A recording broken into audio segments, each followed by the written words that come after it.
That's right. Those live visuals are journey of Jayalalithaa, the ambulance that is moving through the streets of from Rajaji Hall towards the Marina beach at the moment. Remember, near MGR's memorial, Jayalalithaa will be buried, significantly will be buried at that spot. And as you can see, that entire cortege of cars and trucks that are moving very slowly. And somewhere there is the cow that carries Jayalalitha's body, which has been draped in the tricolor as it moves towards Marina Beach. It's not a long journey, but it's a journey that today will take a very long time because of the large crowds that have gathered along the way. People showering petals, as you can see, on Jayalalitha's the car that's carrying her body. Veera Raghav, the Deputy Editor of The Hindu based in Bangalore, is joining us from Bangalore, someone who's known Jayalalithaa for years. Veera Raghav, your images, your remembrances of Jayalalithaa on this day. I remember you once told me that she surprised you by coming for your sister's wedding and offering your sister a gift, even though she was denying you an interview at the time. What do you remember of Jayalalithaa?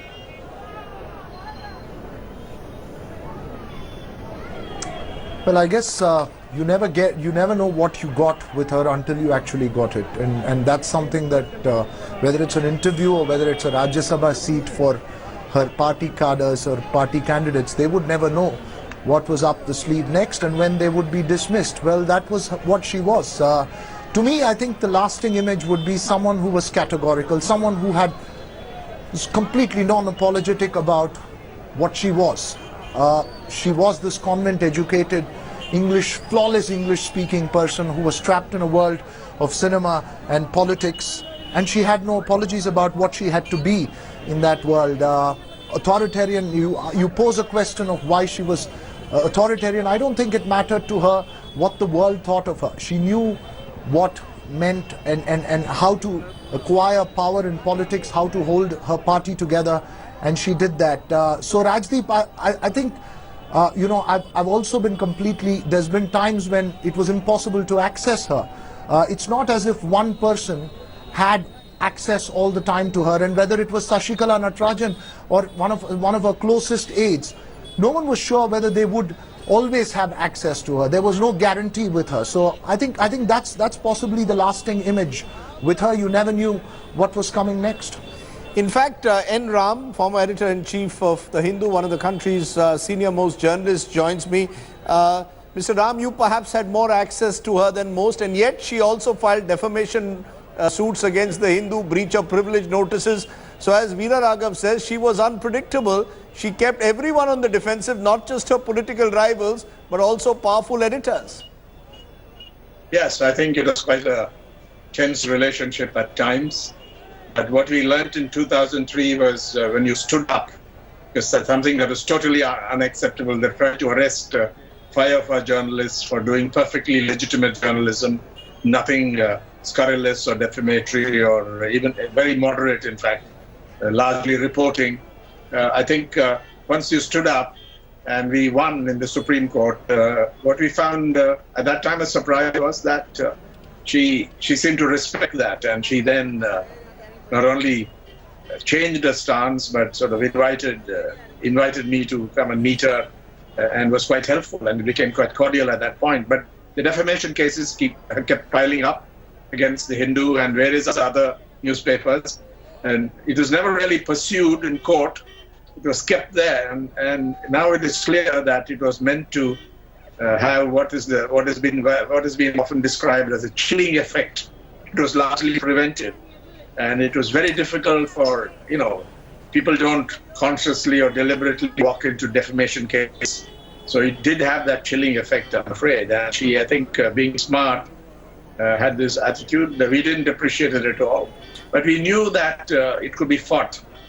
That nothing, if you stood up and fought, right. I think she, underlying her attitude was, I think she sort of respected that. Or that's how it looked to us. At the time. Did she dislike the media, or did she dislike criticism? Because I remember when I was at CNN IBN, we had a program with Cyrus Brocha and Kunal Vijayakar, a satire show. And once one of them chose to satire Jayalalithaa and we got a notice for it. Do you believe that she disliked criticism, that she did not like any form of dissent? Yes, when it was seen as oppositional, I think she really disliked it. She was not tolerant at all of that, because she thought you're either with me or with the other. I think that was her attitude, and she made it clear in some of the conversations I'd had occasionally. Right. But there were also times when she liked what you wrote, or particularly when the newspaper was highly critical of, say, the corruption in the opposition party. Mm-hmm. She made it clear that, oh, I'm very, your coverage is very good, and so on. And then she was all charm. And on such occasion, as I mentioned to you, Rajaji, I was invited to go to meet her at her estate in the Nilgiris. So it's quite an interesting and indeed memorable conversation, because she really opened up. Even although I didn't ask those questions, she opened up by herself. And I think she had that kind of relationship. But she was not accessible to journalists the way Mr. Karunanidhi has been, or various others have been in many states. In many states, senior journalists like you can just call the Chief Minister on the phone. Right. You can't do it with the Prime Minister, I know now. He's also considered quite inaccessible. But the norm is that you can talk to them. I've just been to Sri Lanka, and you see how accessible all the politicians are at different shades, whether it's Mahinda Rajapaksa or the President or the Prime Minister or the Tamil leaders.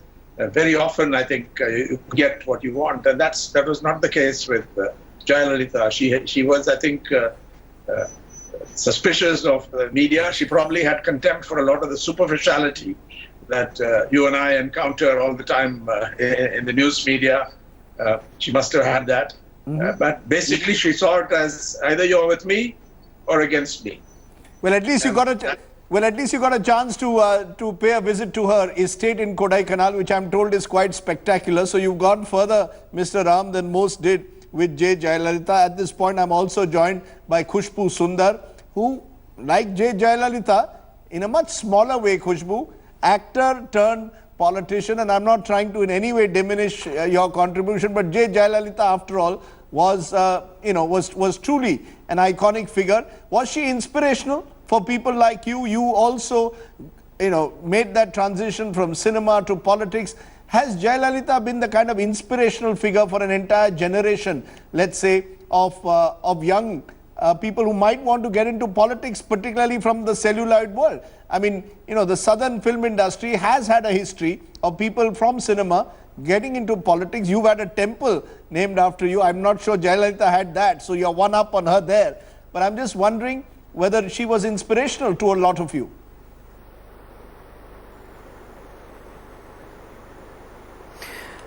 Absolutely. I will be lying if I say that she wasn't an inspiration. She has been a great source of inspiration, not only to me, Rajdeep, but millions of women around, because the kind of courage and grit and resilience and perseverance what we have seen with the late Honorable CM, I think no other woman could ever possess that. The biggest plus of hers was she could fight back, and she had that in her, that one quality where you tell her that you can't do this, and she would go out of the way to prove that she can and she's capable of doing it. And we have seen in many occasions where she has fought back and come back as a champion. So definitely she has been a great source of inspiration. And yet, you were on the other side of the fence, first with the DMK and then with the Congress. Was she tough as a political adversary, that you all always felt in a sense dwarfed by Jayalalithaa, that you all were in fear of her? Was there a fear factor that you and others had, or were you all in awe of Jayalalithaa? No, there was never a fear factor, because when it comes to politics, then you have to speak what you have to speak.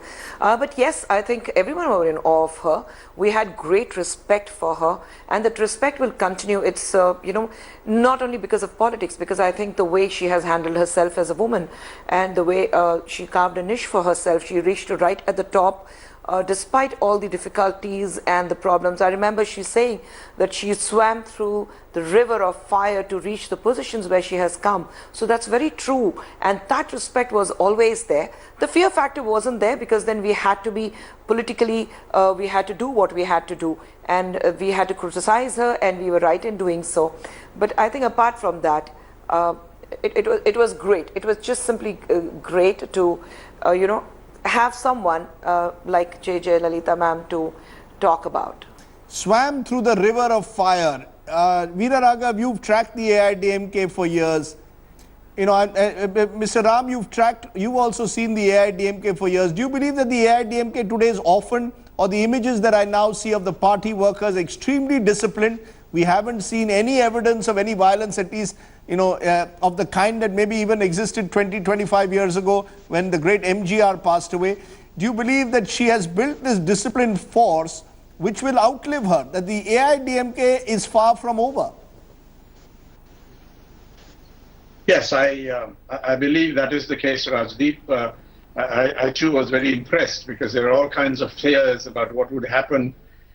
Let me also say that the authorities, particularly the police, handle this with great finesse, including the timing helped and the way they manage the crowds. I went to pay my respects today, and they're perfect. Not just to me, they seem to be perfectly courteous.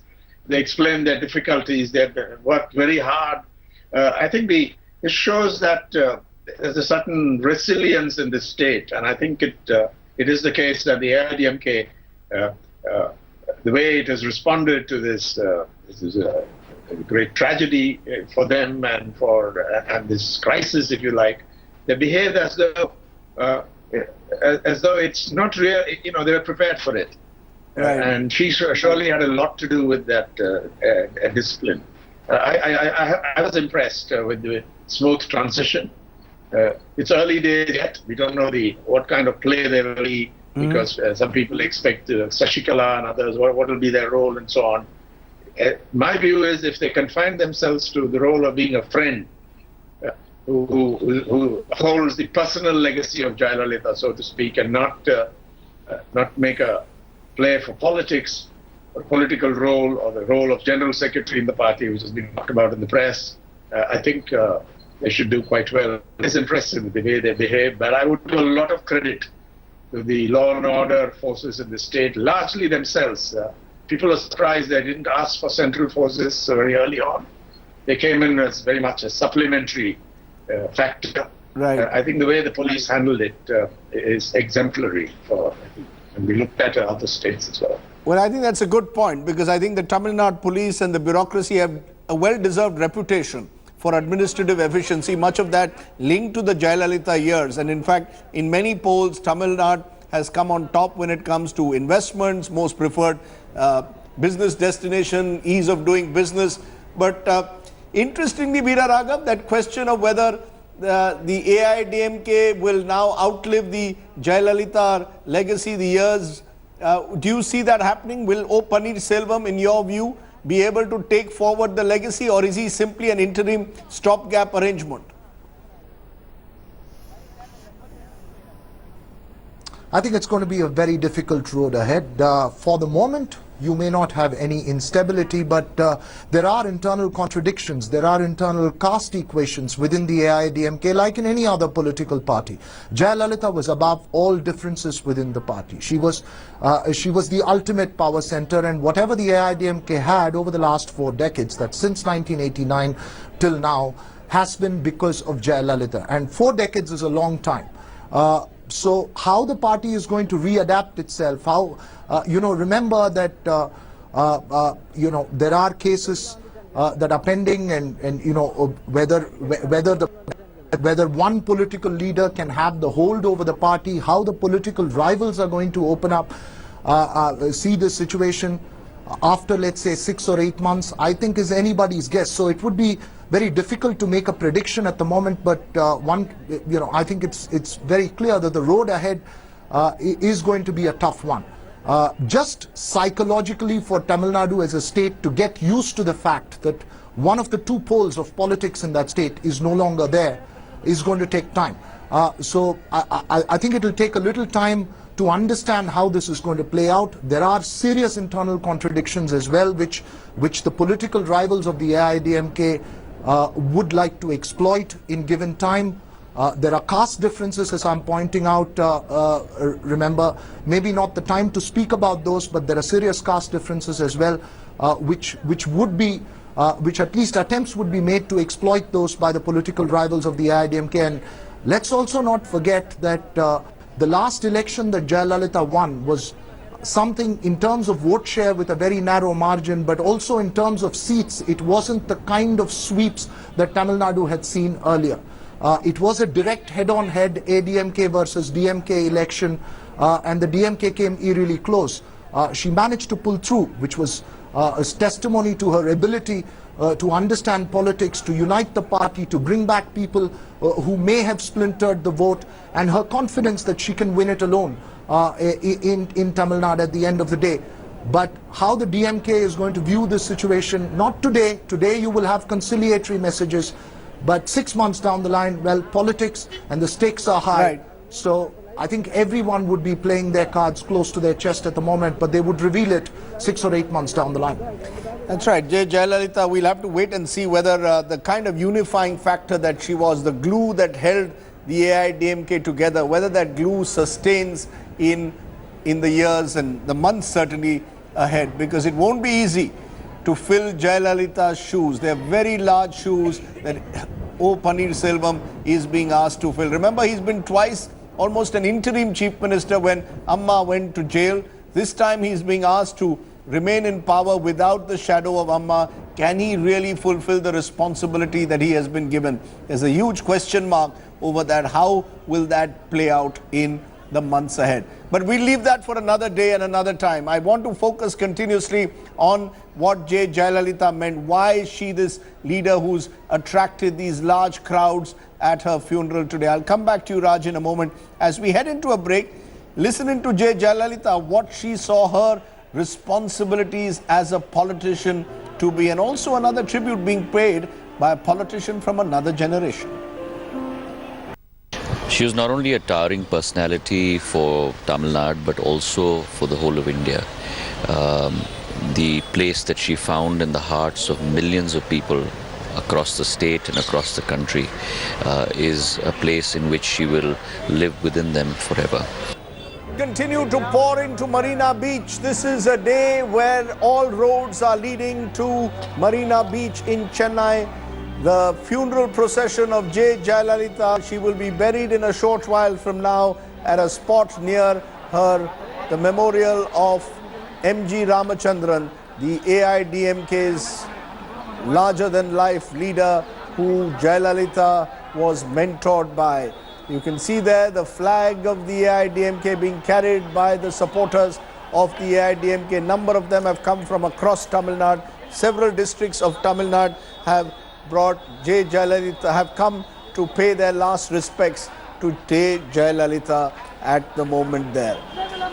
In the studio, I'm joined by Vasanthi, who is the biographer of Jayalalithaa. Also joining me is Raj Chengappa, still with us. Ma'am, if you can just for a moment give me a copy of the book. I want to show our viewers this book which Jayalalithaa actually banned, and got a stay on this book that I'm holding in my hand at the moment.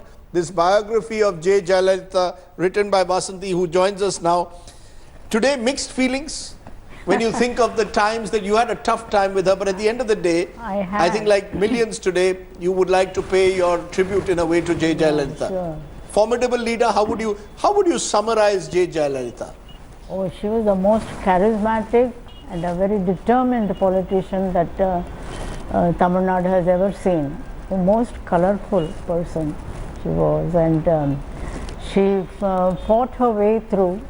She came out of nowhere. I mean, she didn't have a political pedigree to boot with, and she came with a baggage. That is, she was an actor, she was a woman, and she was a Brahmin, and she became the head of a Dravidian party that had its roots in a movement, Dravidian movement, that opposed Brahminism. You know, that's interesting. N. Ram, if you are still with us, you know this, the Brahmin woman who then comes to take over a Dravida party. I mean, that will be one of the many contradictions. I think Raj, you referred to it. I mean, you know, that is a major achievement. I mean, she transcended the caste and the community divide in Tamil Nadu to become, you know, she was not a, you know, she didn't get imprisoned as a thevar or a gounder, you know, community. She rose above all the caste divides and a large presence of Muslims, Hindus, all in her party. And not only did she inherit, I mean, she created a whole new narrative, let's put it that way. She, in some senses, straddled the DMK and the AIDMK movement as we saw it, as it grows, and Vasanthi is the true expert on that. And then she creates a narrative which goes beyond caste, which goes beyond everything. When she becomes pro-poor, she has this entire range of Amma branding that she does of, you know, free meals, free laptops, free whatever that you're getting. She then creates a whole new story for herself. And that is why I think in many senses what Vasanthi says, she's broken every single thing and become the icon that she is. Enram is back with us. Enram, you know, we are looking at this, how Jayalalithaa in a sense created a new narrative. A Brahmin woman leads a Dravidiya party, is able to in a sense rise above the caste and religious divides that may otherwise tear apart Indian politics and to some extent Tamil Nadu politics. Why do you think she was able to be so successful in that? What was her secret formula?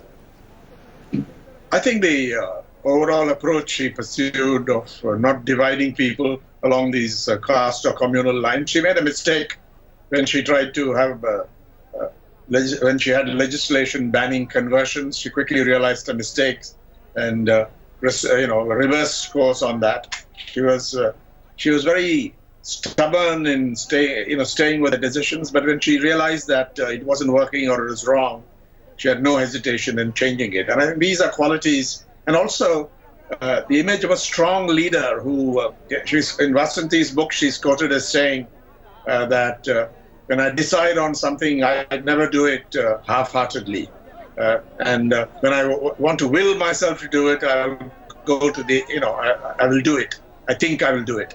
And I think that determination has carried her through for her political career. Numerous obstacles, very vulnerable as a person, very strong as a political leader. These are paradoxes. And one of the paradoxes is what you say.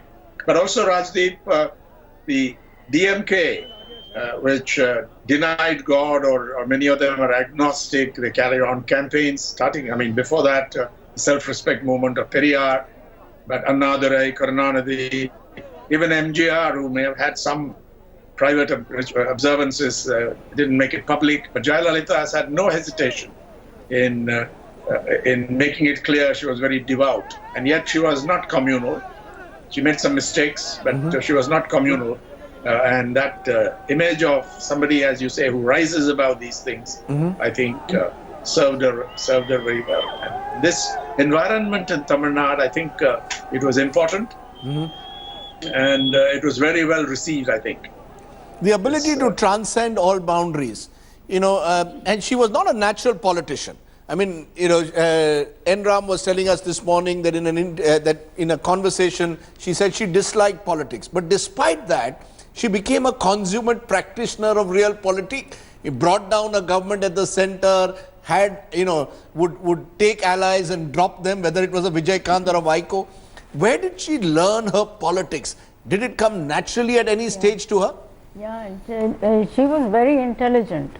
Whatever she did, she put her full heart and soul into it. That's what she said, very often. So she was a 24/7 politician? Was she someone who ate, drank, breathed politics all the time? Certainly. Once she entered politics, she was a full-time politician.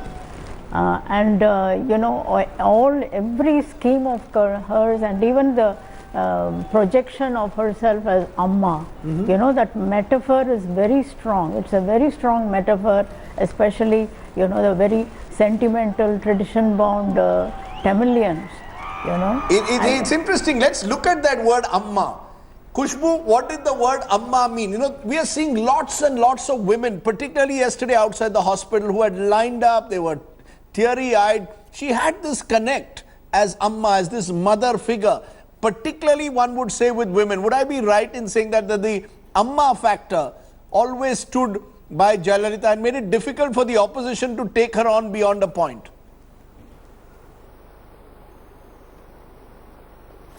Absolutely. The problem was that every time you spoke about Amma, it was like people thought that we were insulting their own mother. So that kind of connectivity she had with the people of Tamil Nadu. I was listening to all the other panelists, and one thing with her, when you were asking that what made her such a strong politician, I think when she was pushed against a wall in every situation, it made her stronger.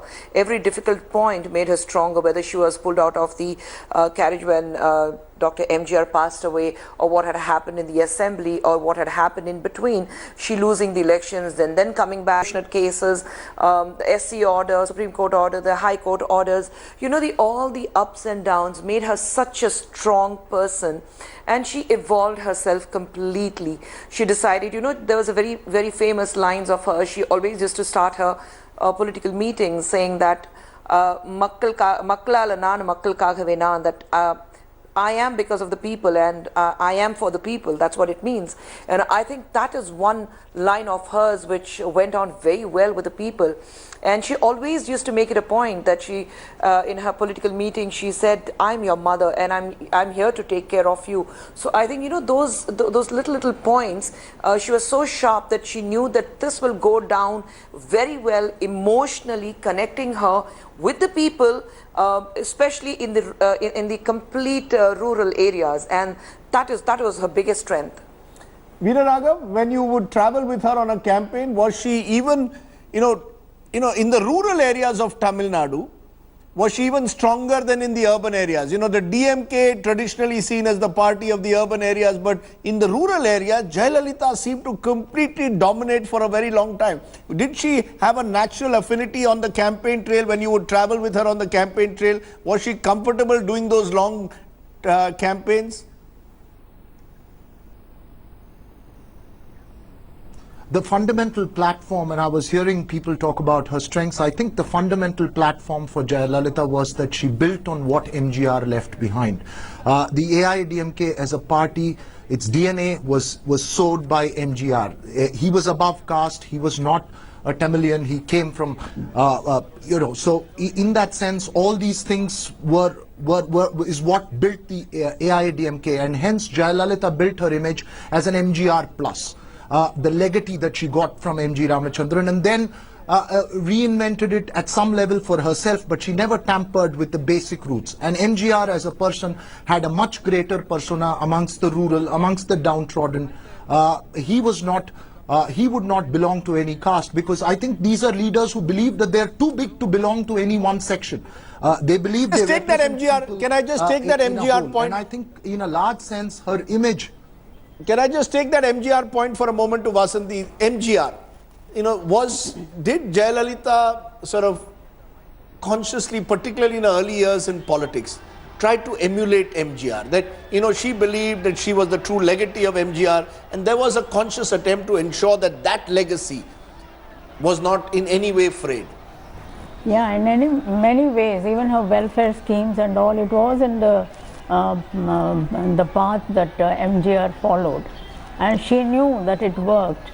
That is the way to reach people, and that was a strategy, I feel. All this winning over the hearts of the people, that is what she did. She was very good at it, and then she knew it was the tried method of her mentor MGR. You made a very good point to me in the morning, that she was first a propaganda secretary of the AIADMK, and in those years she built a connect with the cadres, and you believe that is something that stayed with her right till the end, because as journalists we were intimidated by the Jayalalithaa persona and never got an audience with her for years, but the cadres didn't seem to mind that she lived behind the four walls of Poets Garden. Did she change in any way once she became Chief Minister, that then she kept away those same cadres who loved her so much? No, she didn't. I mean, it was, the problem was only the upper echelons of the party who were against her, during MGR's time and all. They tried to destroy her. But because of her rapport with the cadres, she gained confidence that she had to prove her worth by going to the people direct. And it was her charisma that won her votes. And it is the people's, confidence in her that made her, that empowered her. But it's interesting, you know, you've got a leader who sort of is behind the fortress of Poise Garden, rarely seen, not even heard. And yet the Carders remained loyal to her till the very end. What explains this? I mean, you know, you would normally, the mass connect didn't come from her accessibility.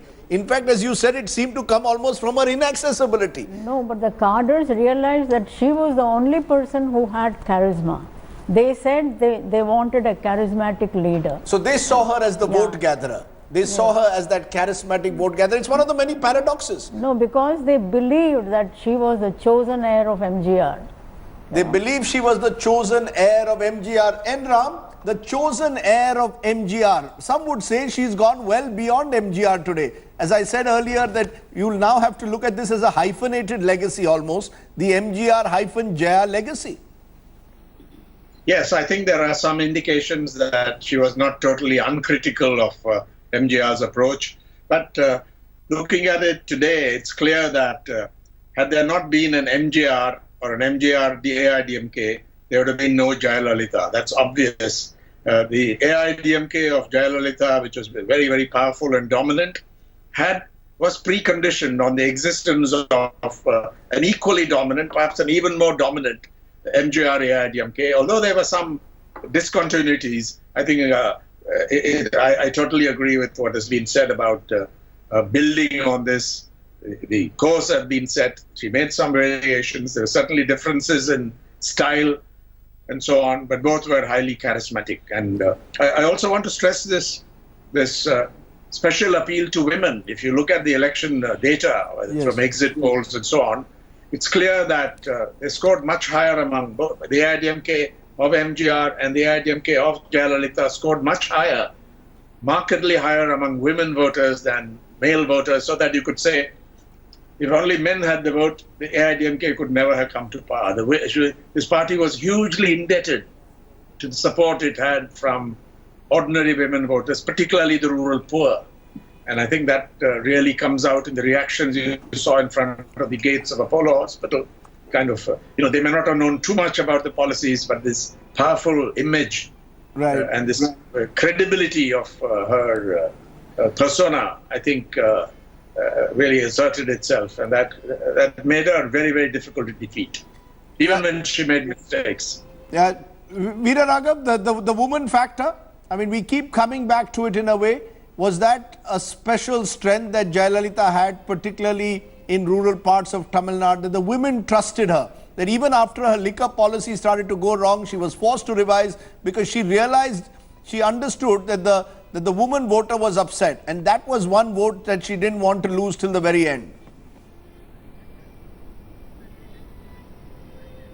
It was a vote that the AIDMK had all along, as Mr. Ram was pointing out, even during MGR's days. And yes, she certainly built on that. But Rajdeep, as we are talking MGR and Jayalalithaa, I think there was also an effort by her to ensure that she had her identity. She was not someone who was going to merely accept that, look, I'm not living in the shadow of anybody else. She had to assert her identity. She knew that. And that's why I perhaps think that at some level, she was a person who knew who she was and what she was doing. She was very clear about that, and she knew. She may not have liked it, she may not have agreed with many things that she did herself, but she believed those things were the reasons or the ways to get political power. And I think she's admitted that in as many words in some of the interviews, that I don't enjoy politics, I don't like politics, I would have rather been something else. I think that's an important point that one needs to point. In terms of identities, she wanted and made sure that she established her own identity. It wasn't just under the shadow of MGR. She took the platform, took it forward. And women voters, yes, she nurtured it, and not just in rural Tamil Nadu. I think in urban centers in Chennai, I think women voters, women felt safer when Jayalalithaa was in power. And that's a fact from my own family experiences, from friends. I do know that they feel safer. I don't know why, but they feel safer when Jayalalithaa is in power. Even as we speak, the casket is being lowered at the moment. It's been brought to the spot near where MGR, remember, was buried. That's where we believe Jayalalithaa will be buried, and a possible memorial will be coming there. Those are the images that we are playing at the moment. There you can see Sashikala Natarajan dressed in black, who's been accompanying that casket right the way through this long journey or short journey but long today from the Rajaji Hall in Chennai to the Marina beach.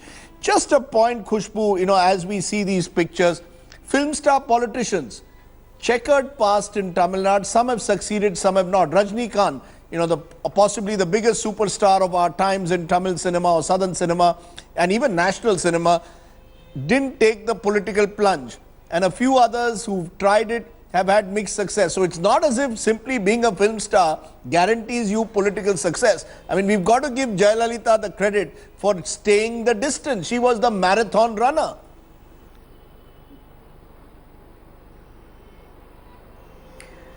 Yes, to be in politics, you need to have a rhinoceros's skin. That's what they say. And I think Jayalalithaa was very, very thick-skinned.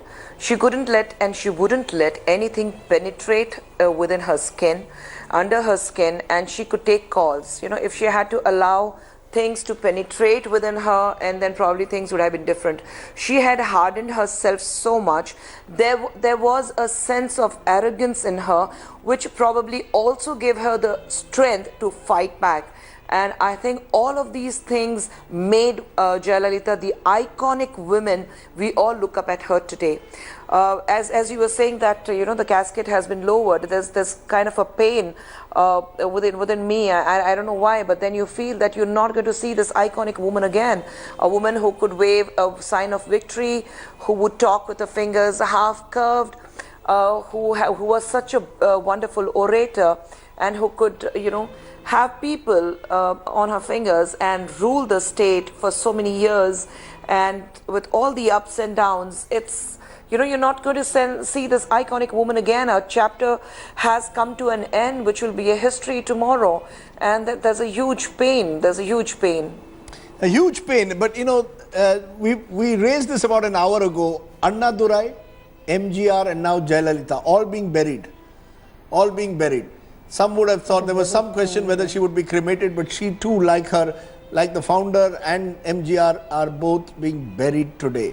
Now that has certain connotations as well. I think Vasanthi would be in a better position, but my sense is that, the entire DK tradition of shunning all these rituals, and she inherited that mantle. So she's shunning Brahminical rituals today. And don't forget, her entire life is that story. Yes. In some senses, she doesn't want, as you said earlier, to join films. She joins and excels. Let's give her this leadership quality that you have in a thing that you don't want to do, but thrust on it. And destiny, in some senses, pushes her into these things, into films, into politics. She excels in that. And then when she's called to be the true leader, inherits the mantle of MGR, she then proves not only does outstanding, but outdoes her mentor. I mean, this is remarkable qualities for any personality. As we see the casket being lowered, Vasanthi, answer our question. A Brahmin woman from Mysore takes over that legacy. She is going to also be buried like her mentor, like the great Annadurai. Is that something that she consciously wanted to shun rituals, or is that a Dravida tradition, a legacy which is being followed today? Maybe a Dravidian thing. I don't know if she was if she consciously wanted this kind of a burial, or I don't know, because she was superstitious. She was superstitious. Yeah. She added the double A. I remember in an interview with Karan Thapar, she got very angry when she was asked. She also swore on God's name when she took charge it for some time, isn't it? And she used to visit temples, and then she did havans and all that, so many rituals they were conducting, even in Poet's Garden, I'm told. Very interesting. There, you see, the paradox is coming time and again. Deeply ritualistic in her private life, and yet in her last journey today, she is being buried, not cremated. But, it's very important for the party as well. It's the making of a legend. If you didn't have this, and if she shunned and went back to her old, rituals, that would actually defeat it. In some senses, she's strengthening the hands of AIADMK even as she leaves. Fascinating. N. Ram, your take on this? That a woman who in her private life, as Vasanthi, a biographer, is saying, was deeply ritualistic, even added, as I said, the double A as a sign of superstition, today in her final journey is abandoning all forms of rituals. What greater paradox can there be? I don't know if there was any private rituals in Poet's Garden when the body was taken from Apollo Hospital directly to Poise Garden before it was brought to Rajaji Hall. Now it is perplexing burial, but I wonder, A, whether cremation is allowed at that spot. That's the first question. I don't know the answer to it. Whether you can cremate on the Marina, it's not clear, and maybe they're following tradition in the burial. But it is extremely surprising, unless you are seen as a saint, for a Brahmin woman to be buried rather than cremated. So we must find out the answer to this. And at the moment it's speculation. But I'd also raise the question, is it permissible to have cremation, especially when there's no electric furnace there? I mean, how do you cremate, except in the old way? So I think that would have been one constraint. That's my impression. Your sense, though, is that there will be now a large grand memorial there on this spot, Mr. Ram. Do you expect that? Yes, absolutely, yes. When, to the extent there is space for it, there will be a memorial. There's no question about it, because the successors will certainly see it as their duty to erect a memorial, and I hope it's done elegantly and aesthetically, and not be garish. Yes, Raj. In some senses, even as Jayalalithaa is lowered into her final resting place, she lives on. Raj is getting all the headlines for the India Today magazine cover, which is likely to be on Jayalalithaa. But Veera Raghav, I just caught a glimpse. Rahul Gandhi still there, you know, on this final journey. The Prime Minister, of course, came earlier today. Jayalalithaa, in her national ambitions, did she have national ambitions, Veera Raghav? Did she one day want to become the Prime Minister of the country? Many have believed that she saw an opportunity, particularly in the second half of the 90s, as the Congress was collapsing and the BJP had yet to take over that mantle. Could she have been a potential Prime Minister? Did she see that as an ambition when you spoke to her? Well, I think certainly she did nurture an ambition. I think she agreed that anyone wants to become Prime Minister. You know, but the fact is that she was also pragmatic about it. I remember in 2009, in that election, when she was asked that question specifically, she said she actually backed Sharad Pawar. She was part of the Third Front at that time. I think somewhere she wanted to play, and I remember specifically asking her that she is seen as an unreliable ally after the 1999 episode, and she said that I have matured, I have learned from my mistakes, and I have grown. So somewhere I believe that she was also a pragmatic politician who knew that it was possibly just a utopian dream at that stage. Having said that, Rajdeep, I think 2014 election results, on that counting day, had the BJP not got a majority of its own, 39 MPs for Jayalalithaa, she would have been a different game to play as far as Delhi is concerned. I think she wanted to hold power in Delhi. How far it would go would depend on political circumstances, and she was pragmatic enough to see that. She did, of course, portray herself as a potential prime ministerial candidate in that election campaign, but I think that was more to ensure. Just hold you for a moment. Let's play up. Aligning with the BJP, because she was seen as someone who was leaning to the right. Let me just play up the audio at the moment of the salute being done for Jayalalithaa.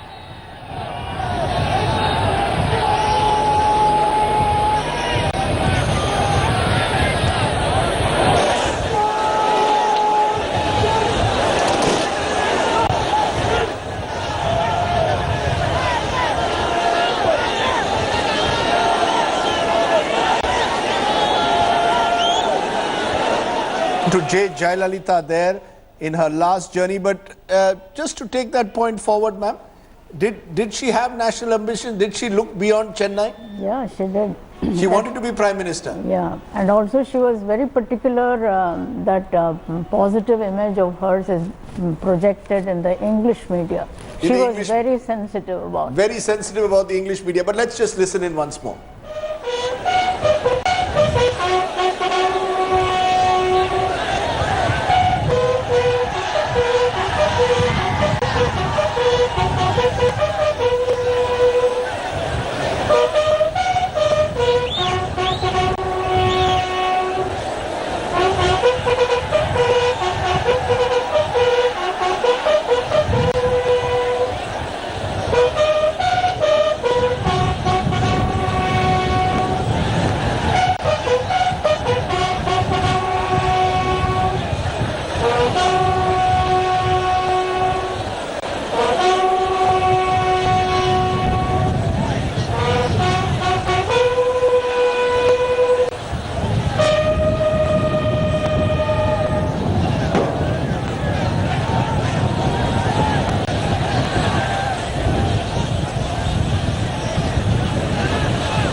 Of J. Jayalalithaa there. Those are the final images that we are seeing. The burial of J. Jayalalithaa about to take place at the Marina beach. An era is ending in Tamil Nadu and national politics as we look at those images there at the moment. Being given full state honors. There's a day of national mourning which has been declared today and a week of national mourning in Tamil Nadu. Mr. Vidyasagar Rao is the governor of Maharashtra, who also is acting governor in Tamil Nadu at the moment. And you can see people have taken up every vantage point to see their Amma one last time.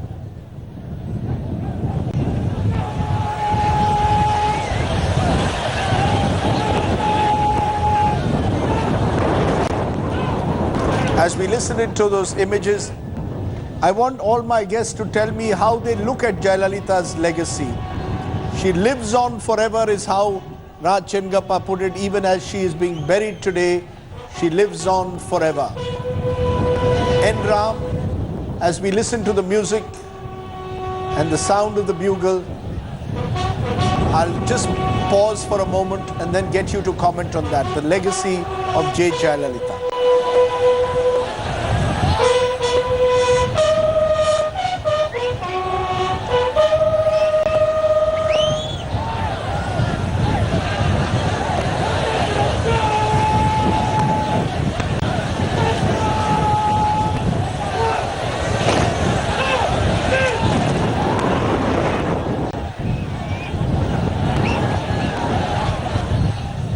Enram, the last journey, the last visuals we will see of J. Jayalalithaa possibly. Your thoughts, if I were to ask you to summarize her legacy for Tamil Nadu politics and indeed the country. Yes, as a very strong leader who made a real mark, unleashed, introduced many beneficial schemes, welfare schemes that address problems, highly intelligent, accomplished, yet powerful, yet vulnerable, but somebody who left the state a better place than she found it. That would be the legacy. And I think it's very hard to do an assessment as soon as somebody has passed away. History will judge her, but there were problems, the kind of corruption that grew. But today we remember her for the strong bond she established, nurtured, developed with the poor people in the state, the millions, the masses, particularly in rural Tamil Nadu, and also for being firm as the head of the administration, even being ruthless in seeing the projects through, but somebody who always seemed to care for them. I think that's the legacy that she'd leave, and a successor should be very careful in protecting this and nurturing it, even if they do not have the charisma that Jayalalithaa and also her mentor MGR had. She will leave behind a better, stronger Tamil Nadu than the one that she was bequeathed with 25 years ago. Veera Raghav, your sense of this legacy of J. Jayalalithaa as a journalist who all through his journalistic career has tracked her. What do you believe will be the enduring legacy of Amma?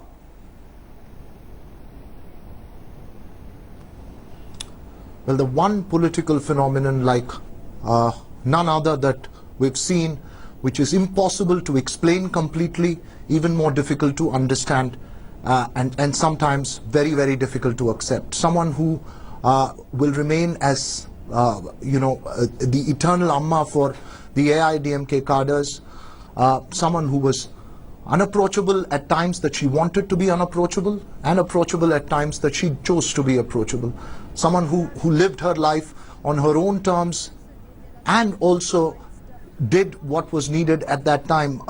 Controversial, yes, but I don't think one can find enough words to explain Jayalalithaa, except for the fact that she was Jayalalithaa, the Amma of Tamil Nadu. She was Jayalalithaa, the Amma of Tamil Nadu. Kushbu Sundar, your final tribute to J. Jayalalithaa.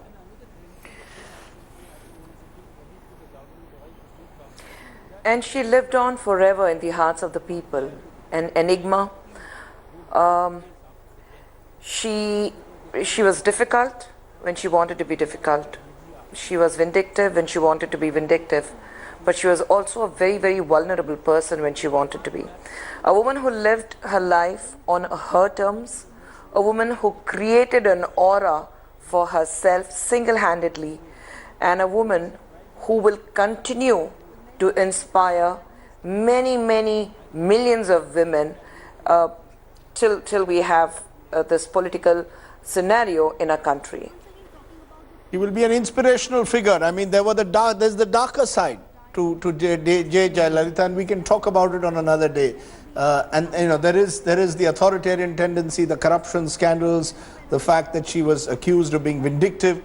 But today was a very, very special day in many ways, because we have to look at, over a long political career, the strengths of the lady, which has resulted in a very spontaneous masses gathering there at the Marina beach today. Vasanthi, how would Jayalalithaa like to be remembered?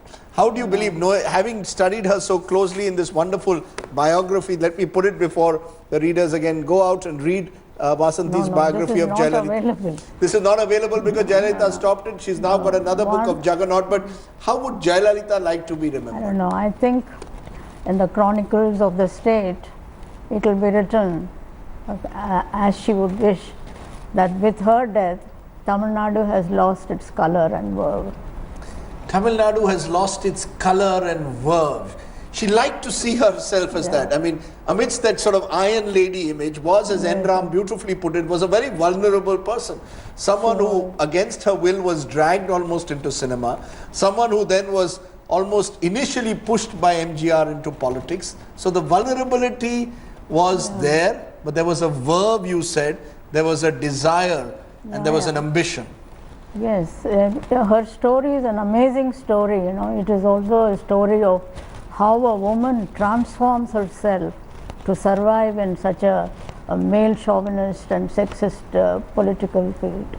You know, I also have at the moment Kalyani Shankar, who wrote a book on women politicians. And Kalyani, when I look at your book and the women politicians that we've seen, Sonia Gandhi, in many ways also, vulnerable at one level, but yet focused in her ambition.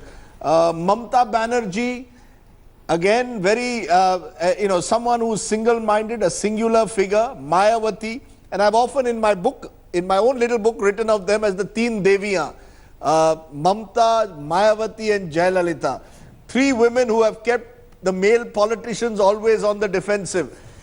Do you believe that Jayalalithaa, in a sense, was perhaps the most astute of these three in her politics, that she had the ability to keep all her political rivals guessing, from Narasimha Rao right down even to Narendra Modi? You never knew next what you would get with Jayalalithaa.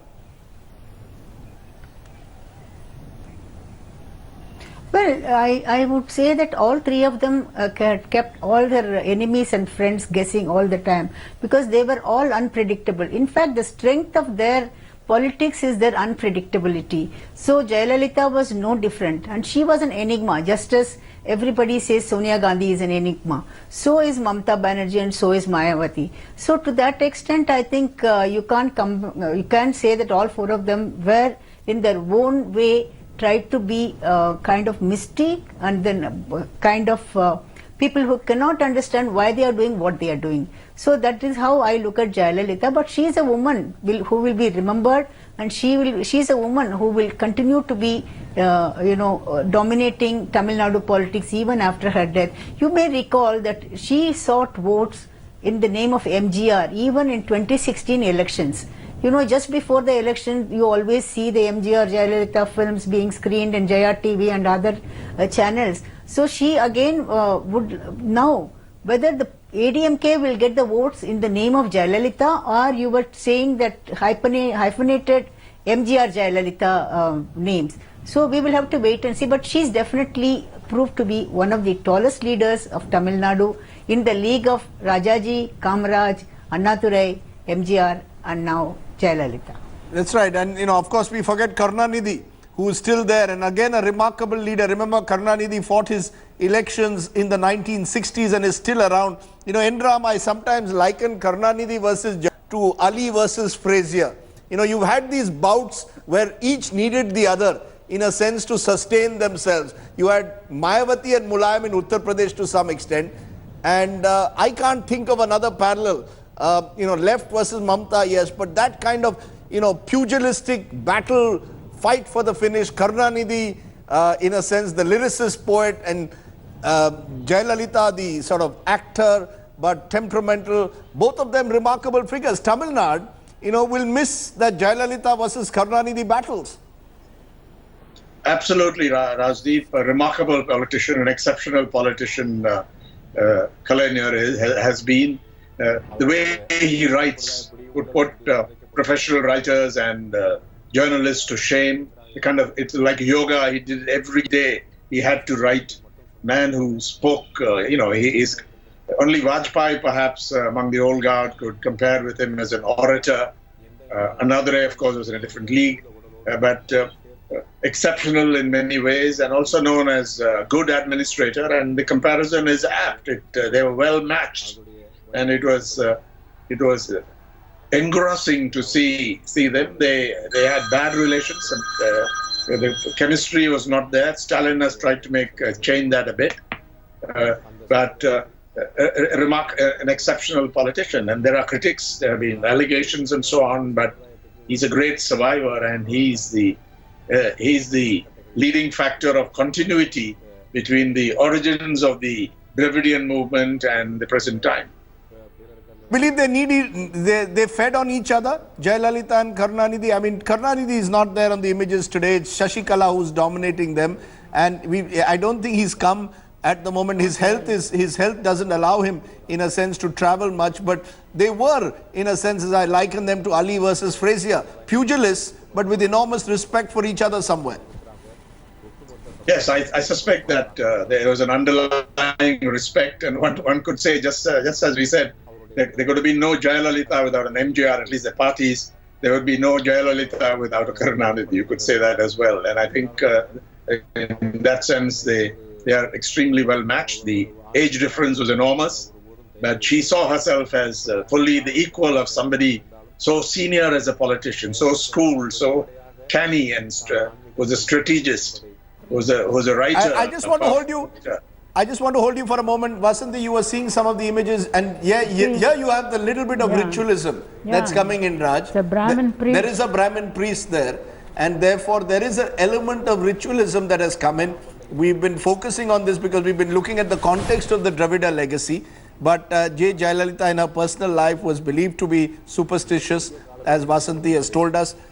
Very interestingly, yes. Shashikala is performing the last rites, if you see this. Who else is there in Vasanthi? Who else was there in Jayalalitha's family? No, she has a niece and nephew from her own brother. Right. Somehow there was an estrangement for reasons best known only to her.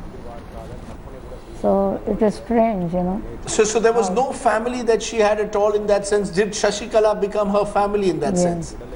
No brother, sister, she had no one. No, she just cut herself away from them all, where nobody knows the reason. And even her close friends, they would say about her brother, it was a grey area. She would never discuss her brother with them.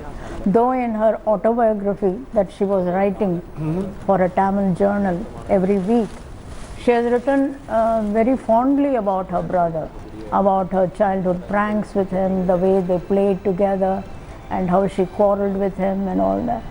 But I'm just saying, Raj, and this is, just trying to draw some parallels. A lot of our politicians today are solitary figures. Narendra Modi, Prime Minister, Naveen Patnaik, Odisha Chief Minister, Mamata Banerjee, Mayawati, and to some extent, of course, Jayalalithaa also. Very, very solitary figures. So it's almost as if they trusted no one else but themselves. I mean, Shashikala is the closest that you can have to someone whom Jayalalithaa truly trusted. That's a very good observation. There are maybe many reasons of it. One is you become so large like a banyan tree, you don't allow anybody else to grow under you. That's right. And I think some of these leaders reflect that trend. Beyond them, there's very little leadership that is there, or unproven, if there is, and we need to see where that would go. The other thing, I think the observations that Vasanthi was talking about in her early life clearly shows that she was pushed into a lot of things, and how much of that was a psychological impact on her is to be seen. She, in some senses, I would think, Rajdeep, was a daughter of destiny, kept pushing her. But when she actually then inherited a mantle that was MGR in terms of the AIDMK, she creates her own narrative. And therefore, in some senses, if you have to sum up, as we were saying earlier, she's also the mother of welfareism. If she's the, and I like the word that Veeraraghavan said, she's Amma eternal in that sense. Amma eternal, in a sense. Veeraraghavan, any personal anecdote that you want to share with us as a young journalist who would often try to get an interview with Jayalalithaa, would try and meet her every now and then? Do you remember anything? She had a fondness for you. I was always told that Jayalalithaa has a fondness for my friend Veeraraghavan. I wouldn't know about that, but one of the funniest moments of my time with my attempts to get an interview with her was that we were dragged all the way to Madurai suddenly. We were called. I was in Hyderabad. It was the 2009 election campaign. I was in Hyderabad and I was called and told, fly down to Chennai. You need to be in Madurai the next day. We're giving you time. So when we reach there, we set up and everything is set up and ready. It's a 3-camera setup, so it takes a lot of time, as you would understand. We're all set up and ready. She comes down, she says, give me a few minutes, I'm very busy, but I'll do the interview. She goes into her chambers, comes back out and says, I don't like this room. I don't want to do the interview in this room. So you set the whole thing up again. Now, we didn't understand why. We were later told by some of those aides that she wasn't happy with the air conditioning in that room, and also as per Vastu, we had set it up wrong, and the place where she was supposed to sit wasn't Vastu compliant. That was the explanation we were given. So there was no way to explain that it's going to take a lot of time to do it. But then we were immediately rushed into another room and asked to set the whole thing up completely. So I guess with her, as I was saying, you never know what's going to come out next, whether she's going to do something, how she's going to do it. You ask her a question, she'll give you a categorical answer. As a journalist, you expect a politician to be dodgy. She will just give you a categorical answer and then tell you, look, I've already answered that. A post-poll scenario, I will do it when the post-poll scenario arises. I'm keeping my options open. Now, how many politicians openly say that? And I remember asking her about Sonia Gandhi and foreign origins. She said, Sonia Gandhi is not the prime ministerial candidate of the Congress, and hence her foreign origins is not an issue. But if she was, it would be an issue. So that was how clear she was about where she stood politically as far as certain issues were concerned. So somewhere, I guess, she can throw you out of your wins, no matter how planned you are when you go in to meet her. And Ram, were you ever intimidated by Jayalalithaa? The reason I ask is even my other dear friend Karan Thapar in an interview, and Karan can skewer the best of politicians. Jayalalithaa gave Karan a strong retort when Karan said, thank you very much for giving me this interview. It's a pleasure interviewing me. And she said, it's not a pleasure for me. And put Karan in a way in his place. Were you ever intimidated by Jayalalithaa, sir? There's one anecdote. It concerns my friend Sashi Kumar, who is chairman of the Asian College of Journalism. And when we set it up as a foundation and we needed government support, above all, we needed land on which to build this institution. No, I just want to interrupt you for a moment as they sort of lower the casket at the moment. Jayalalithaa being buried on Marina Beach, right next to where MGR has his memorial. Those are the images that we are playing at the moment. This is the makeshift arrangement that has been made on the beach side, the famous Marina Beach in Chennai. Jayalalitha's body is being lowered. And as you can see there, Sashikala, family, friends closest there to where Jayalalithaa is. But across Tamil Nadu, today is a day of mourning. A week's mourning has been declared. Schools will be closed for 3 days. Those are the last images that we are seeing, even as Jayalalitha's casket is lowered and the burial is being completed. Rahul Gandhi there with Ghulam Nabi Azad, representing the Congress party. Leaders from across parties have come there. Venkaiah Naidu, the Information and Broadcasting Minister, is there. I can see Ambarish Thambidurai of the, there's Venkaiah Naidu, Vidyasagar Rao, the governor, acting governor of Tamil Nadu. Leaders from across political parties have joined. since the morning. The Chief Ministers of Andhra Pradesh, the Delhi Chief Minister, Mr. Kejriwal, Chandrababu Naidu of Andhra Pradesh have all come and paid their respects. Derek O'Brien representing the Trinamool Congress there at the moment. Every national political party is being represented at the moment in Chennai on this occasion of the passing away of Jayalalithaa. The burial and the last ceremonies are being performed as we speak at the moment. Ram, please carry on with your story. You were saying that Mr. Sashi Kumar, the noted journalist and the chairman of the Asian College of Journalism, wanted some land. Please go ahead. No, we wanted some land for the foundation. We wanted government support so that the institution could be built within the confines of the city. And when Sashi Kumar, I don't think he'll mind my saying this now, then he asked, he had quite a good relationship with her and mentioned that I was associated. She said, I don't like he first said, perhaps half jokingly, I don't like the company you keep. And then I think Sashi Kumar explained that I wasn't such a bad chap, that I wasn't anyone's man, and so on. And it led to a very good and cordial, productive meeting where she was all charmed. She went into this intelligently. She helped us identify this land, and I think the agreement was signed. And this really stands out because you could be persuaded. She put on a very tough exterior, but I think when she saw that something was worthwhile that she could support, I think you could do it. And she probably concluded at that point that I wasn't such a bad chap. But I don't think we felt intimidated, but we felt this chilling effect of these defamation cases on all the journalism we did. I would be dishonest if I didn't acknowledge that. Right. Because nobody wants to walk into defamation cases. And I think it probably affected quite adversely the journalism that has been done with reference to Tamil Nadu and her rule and politics and so on. Not that all the other parties were not intolerant, so they also made their displeasure felt. But her attitude was quite different, quite special, you could say. But she was capable of overcoming her subjective feelings or the stance she took in public and really engaging with people most cordially. And then she's all charm and extremely helpful. She was. Okay, let me give my little own story, which is that I tried to get an interview with Jayalalithaa in 2009. The only one I got was way back in 98 for about 5 minutes. And then I went back in 2009 when she won the election, 2011, when she won her election. And I took a Ruskin Bond book, got her to sign it also, or I signed it from Ruskin Bond to her. She was most impressed. And I thought, there is the interview. And she told me very clearly she wasn't going to do one, but then went on to add that she was a great fan of cricket and had heard that my father was also a famous cricketer, and told me her favorite cricketers were Nawab Patodi and Nari Contractor in the 1960s.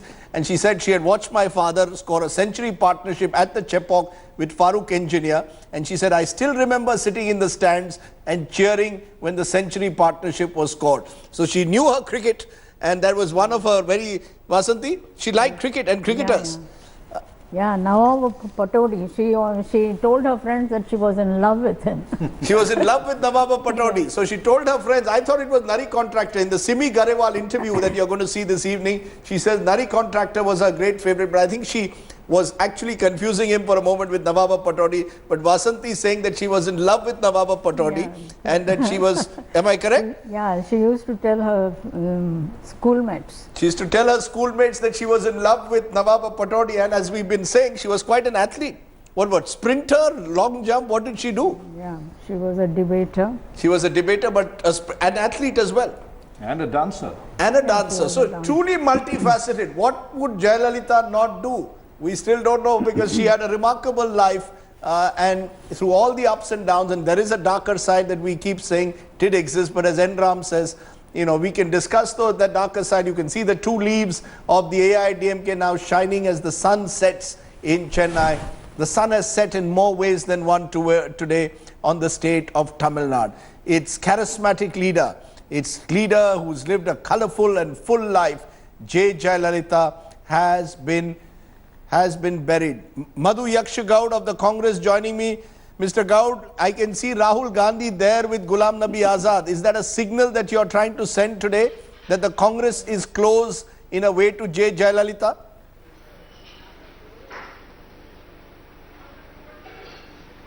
Not at all. This is not even the day to even talk about politics, Rajdeep. Rahul Gandhi was there right after when she was admitted in September, before any leader went there. We are on this day, we are in alliance with the DMK and we fought elections together. But politics apart, and Jayalalithaa ji had a very strong, close relation with Rajiv ji when he was Prime Minister. So she had alliance with the Congress earlier, though we parted now, but I think that's nothing to do with the political. And if you're asking me that question, if some other minister from central government is there, I don't know why he was there in the hospital meeting the AIDMK MLAs, and he was there at that meeting and sitting in the Raj Bhavan doing maybe politics, but definitely not Congress side. No, but let's not play politics today. It's not about whether Venkaiah Naidu was there. Maybe that's a question that I should have also been more careful with. I don't think today is a day to look at politics. Today is a day in terms of, the political alliances that may emerge in the future. We can discuss that on another day. Today is a day to remember what Jayalalithaa, in a sense, achieved as a politician. Yes, there was the lows of 1996, the disproportionate assets case, the fact that she sadly was accused of serious financial corruption, but that she still had the credibility and the mass leadership clearly is a testimony to the work that she put in for the people of Tamil Nadu. And I think as journalists, we tend to see the glass as half full, Raj, most of the time. But particularly in an obituary, you have to, to use Shakespeare, the good that people do is forgotten. And, in a sense, this is a time to remember the good that Jayalalithaa did. Absolutely, and look at the extraordinary life she lived. I mean, she comes really, her early life is very troubled. She's moved in, gets into films reluctantly, more interested in being a lawyer or a doctor, excels in a field that she doesn't really want to get in, meets a mentor, then develops on that, inherits the mantle of that legacy that he has, takes it even further.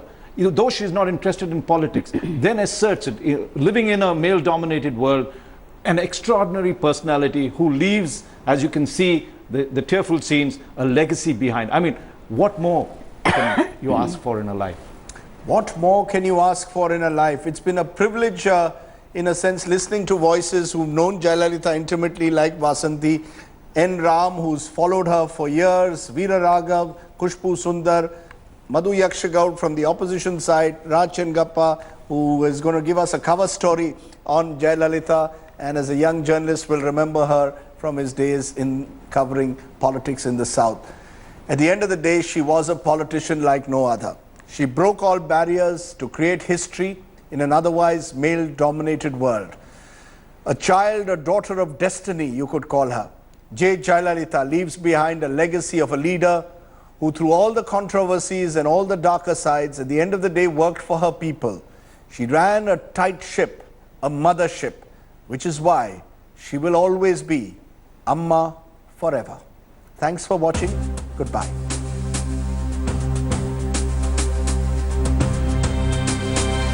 From being the heartthrob of millions to becoming Amma, the mother incarnate of Tamil politics, is a feat in itself.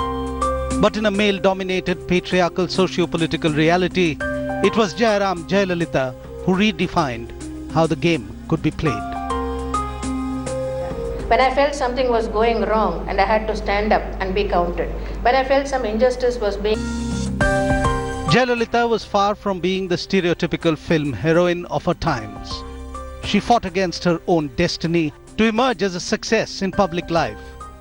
Over the years, she assiduously created the Amma aura as an all-pervasive mother metaphor to shield herself from public scrutiny. A mere 15 years an actress, but close to 4 decades of politics, Jayalalithaa remained a superstar almost her entire adult life. And that came about because it was not in her nature to take defeat lying down. On her side, she had intellect, she had the will, and she had charisma. qualities that made people follow her, often blindly and unstintingly. There are several instances from a turbulent life that give a glimpse of the steel that bulwarked the image of the single woman taking on the odds. Any political leader in the topmost position always has to be a loner. They always are. Whether man or woman, it makes no difference. When MGR died, she was refused entry into his house and prevented from seeing his body. When MGR's body was laid in state, she had mounted a vigil over 2 days, and no manner of insult and physical abuse could dislodge her from her place. At the funeral procession, she was assaulted and thrown out of the gun carriage which carried MGR's body, but her courage, her visible pain, and her fighting spirit won her the support of thousands of AIADMK rank and file, and ultimately propelled her to seize for herself the mantle left vacant by MGR.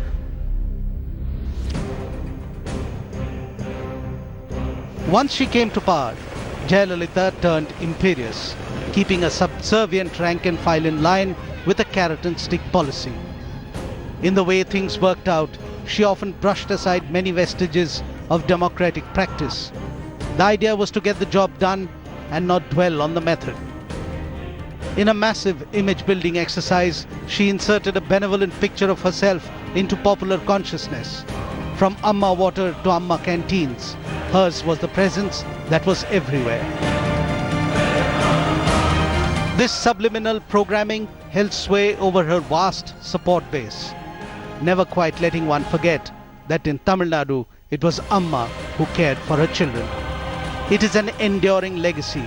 The benevolent welfare measures, largely aimed at women and children, contributed to her deification.